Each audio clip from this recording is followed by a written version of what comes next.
Ada seorang pria bernama Surya yang sudah berumur 57 tahun. Dia pergi ke rumah sakit untuk bertemu dengan fisioterapis. Menurut ceritanya, sejak 4 bulan yang lalu, ia selalu merasakan nyeri pada bagian punggung seperti tertusuk-tusuk yang menjalar sampai kepada kakinya, sehingga membuatnya sulit dan bahkan tidak bisa berjalan. Setelah mengetahui keluhan dari pasien tersebut, seorang fisioterapis akan melakukan pemeriksaan. Yang pertama, fisioterapis tersebut melakukan pemeriksaan inspeksi kepada pasien. Ternyata, pasien mengalami kesulitan untuk duduk secara mandiri, serta kesulitan untuk berdiri dan berjalan, dan pasien juga terlihat sangat cemas.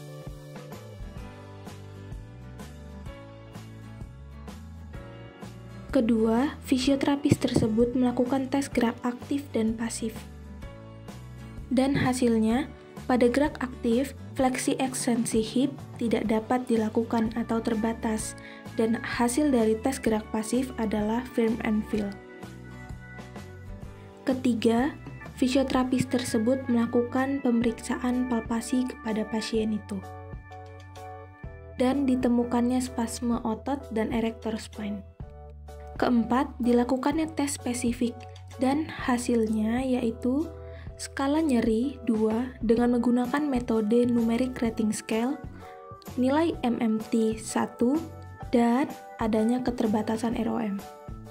Setelah itu, pemeriksaan terakhir yang dilakukan adalah melakukan pemeriksaan penunjang seperti X-ray.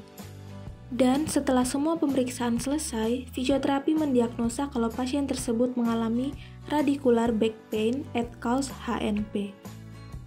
Kalau dilihat dari konsep ICF, impairment-nya ada spasme otot, nyeri, dan keterbatasan gerak fleksi ekstensi hip. Lalu, kalau dilihat dari activity limitation dan participation restriction, ada kesulitan mengubah posisi tubuh, kesulitan mengangkut dan membawa objek, kesulitan berjalan dan kesulitan menyelesaikan pekerjaan rumah dan kantor.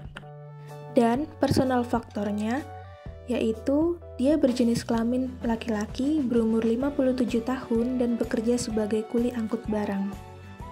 Kemudian, terapi apa aja sih yang akan dijalani oleh pasien? Yang pertama, ada terapi modalitas inframerah. Yang kedua, ada modalitas TENS.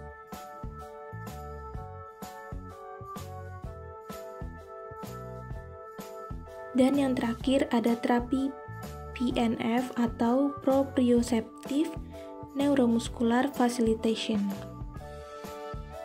Setelah melakukan terapi di atas, ada evaluasi dan follow up, yaitu yang pertama masih ada nyeri pada pasien, masih kesulitan dalam berjalan dan duduk, dan yang terakhir masih mengalami keterbatasan gerak fleksi ekstensi hip.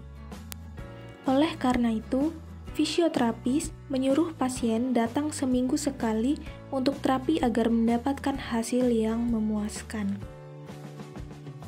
Yang terakhir ada prognosis.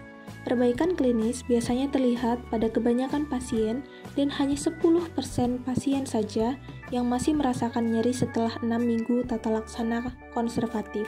Hasil pemeriksaan MRI yang sekuensial pada 2/3 pasien HNP menunjukkan bahwa bagian diskus yang mengalami herniasi dapat mengalami penyembuhan parsial atau total setelah 6 bulan pengobatan. Sekian video penjelasan dari saya, terima kasih.